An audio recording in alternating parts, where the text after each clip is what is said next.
Una donazione che lega territorio e comunità, che rinnova un impegno nato fin da subito come patto morale con chi vive e fa crescere il bassanese e non solo.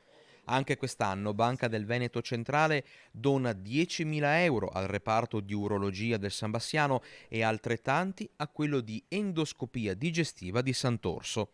L'obiettivo è quello di migliorare tutta l'attività chirurgica programmata e la ricerca nell'ULSS 7. Lo spirito che ci anima e che ci fa portare avanti di anno in anno, perché ormai è già qualche anno, non è certo la prima volta che ci stiamo vicini a questa unità sanitaria. Perché il sociale? Perché la sanità? Perché è uno dei bisogni primari delle famiglie, dei piccoli imprenditori, del nostro tessuto.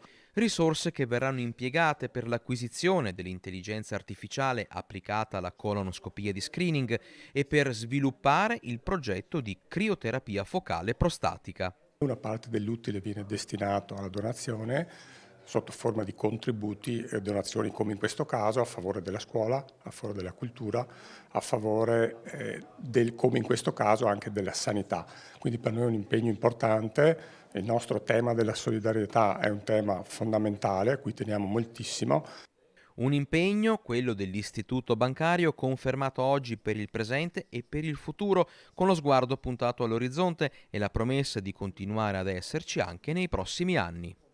A me preme in questa occasione dare un messaggio forte che è quello di far capire a chi ci ascolta come la scelta di una banca di credito cooperativo significa indirettamente premiare la comunità alla quale apparteniamo. Siamo banche di comunità, ritorniamo alla comunità, il nostro obiettivo primario non è il risultato d'esercizio, ma la solidarietà tra soci e verso i territori nei quali operiamo.